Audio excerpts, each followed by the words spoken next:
Cement.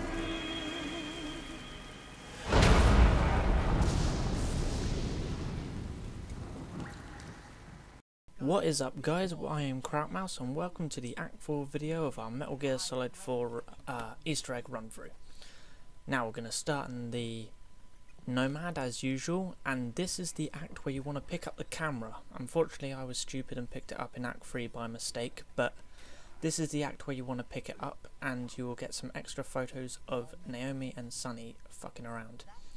Also on the table there you might have noticed there's a PS3, and if you take a look on the screen here it will say Heindo 2, in reference to Hideo Kojima and Metal Gear Solid 1, where the screen goes Heindo-ish.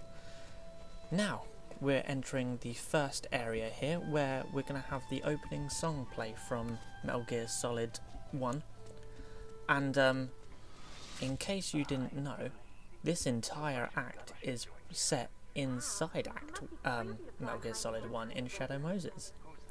Anyway, we've got the audio logs here, which I'm going to show you a few locations. First one's in the centre of the helipad there. Second one is just over here by the elevator that you come in at the very start of the game. And a few that you might miss that I'll be playing in a second. I'm sure you can hear these playing in the background. I'll leave them for you to listen to yourself, a nice reminiscent for you. Now make sure you get this MK23 it's called.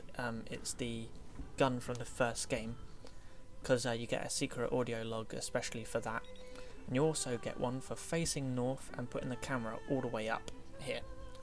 Very easy to miss that one, so make sure you do that. And now, just as it's playing, I'll just switch to my MK23 and we'll get another little audio log from pointing it in first person mode as well.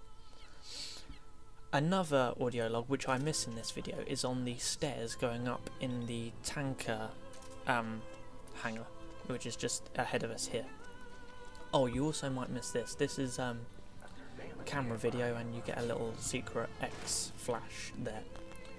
But sorry, the tanker hangar, the stairs, make sure you don't get caught by the scarabs walking down there, and you'll see the secret audio log there as well. Now we're just going to head upstairs and we're going to have another little reminiscent homage to Metal Gear Solid 1 as well, which is the rats in the ventilation system? Yeah, ventilation system. Oh, we've also got the Master Miller audio log here, which I will just play now, and then we can move on, see these rats, and skip forwards to some of the more interesting things. Here are the rats, by the way. I'll just show them for a second. I'm sure you remember these from the first Metal Gear Solid, but if you don't, these rats were in the vents there and they did the exact same thing, little exclamation marks and stuff like that. So, further on the game, we're going to get this Easter Island statue. Hope you can see that, which is in that room there. And the Easter Island statues were little Easter eggs that were all through Metal Gear Solid 2. And that's a little homage to that, and it's the only one in the game as far as I know. Now here we got another audio log, which is Ninja just going nuts in that town there. Now here are 3 codes that you can put into the screen there, and each code is something different. There are, I'll show the screens on the codes on the screen now, by the way. That code I entered in there was to get an extra 100,000 Drebin points, and you'll know you got it right because the monkey makes its noise.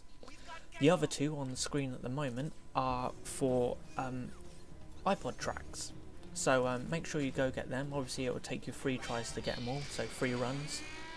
So if you want to go back, get all the secret tunes and that, feel free to go do it.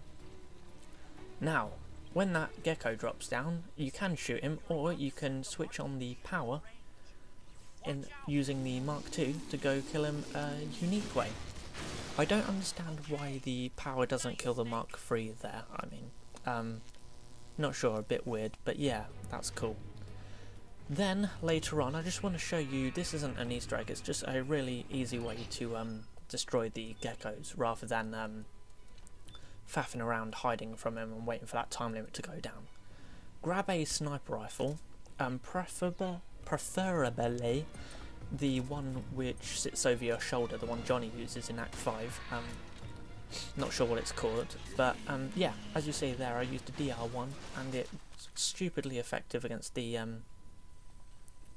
gecko, more so than the railgun, which we're going to pick up after the boss fight. And there we get the door open a lot faster than we would. Now, I wasn't going to include this, but I thought I might as well. I don't know if you know, but if you're trying to beat the Laughing Beauties with stun grenades, like using non-lethal methods, you may have a trouble with bouncing grenades. In the snow, the grenades don't bounce. Where you throw them is where they're going to land and stay. And yeah, I just thought I'd include that just in case you didn't know. Now we've got a few more audio logs. The first over by the Hind here, which is going to be Liquid dying in the first game. Well, he doesn't die, but you know what I mean. And yeah, just whilst we're listening to this, or hopefully you can hear it in the background, I'll run over and we're going to get the second one, which is Meryl being shot up by Sniper Wolf. And yeah, it's just down in this little ditch area which is right near the start of the game. You might actually be able to get this whilst in the boss fight. I don't know, give it a try and leave a comment or whatever, let me know.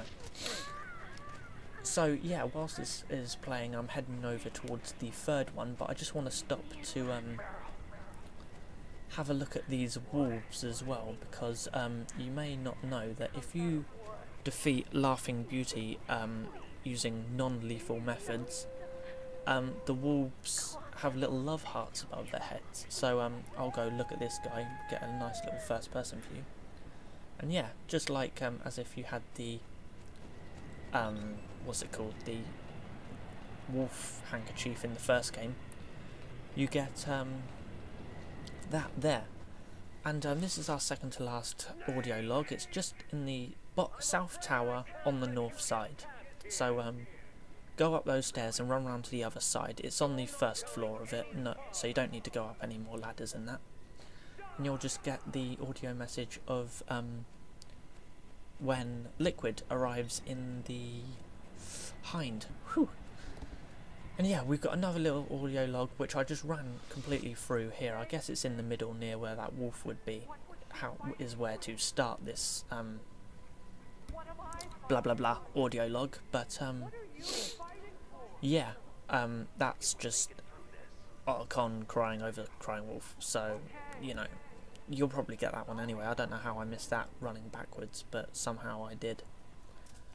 So, just want to show you an easy way to get through this section. Use one of those chaff grenades that you got from the middle of the helipad in the first section. Run, roll, dive roll, and then double tap this message. And you'll get straight through here without having to worry about the scarabs or anything. And then when you actually manage to press down in the elevator button, you'll get another audio log here, as long as you're not in alert phase, which will be Master Miller and Naomi talking about all the stuff you'd hear in the elevator down in this section anyway. So yeah, whilst I'm messing around with Snake's face, we're going to move on and we'll get our last message, which is just in this section. And this would be just after you fight Vulcan Raven for the last time, and I'm sure you can hear him now in the background. And if you're doing a big boss run or whatever, again, this is another place to use a chaff grenade. So you might want to make sure that you have a relative stock. So you get those two from earlier in this game. And yeah, there are two others in Act 2, which I didn't actually show, but they're right at the very end, just before the last gecko in the act. And yeah, just as I'm faffing around listening to this guy and about to throw my chaff grenade, we can move on, and I think the next thing I have to show you is the vamp shop. So if you aim at Vamp or Raiden and try to shoot him, you'll get the message that you'd get from Metal Gear Solid 1 again, which is, you know, oh, forget it, you know what I mean, shut up, Rob. Okay, so, this is the last sequence, and this is a secret tapping X. So whilst Jack and Rose are reciting their love to each other, I guess, tap X all the way through this, and whenever it fades to black, you'll get the notification, you'll get the flashbacks there. So just make sure you're tapping X all through this little sequence, and you'll get a load of secret flashbacks that you wouldn't have got otherwise. And now, apart from that, I'm going to let Jack and Rose play us out. This has been great. I'll see you next time for the last episode. And I look forward to seeing what you have to say and whatever. Weird commentary. Yep, goodbye. I didn't care anymore who was right. And that was our first date. We watched King Kong in your apartment a bunch of times that night. Didn't sleep till morning.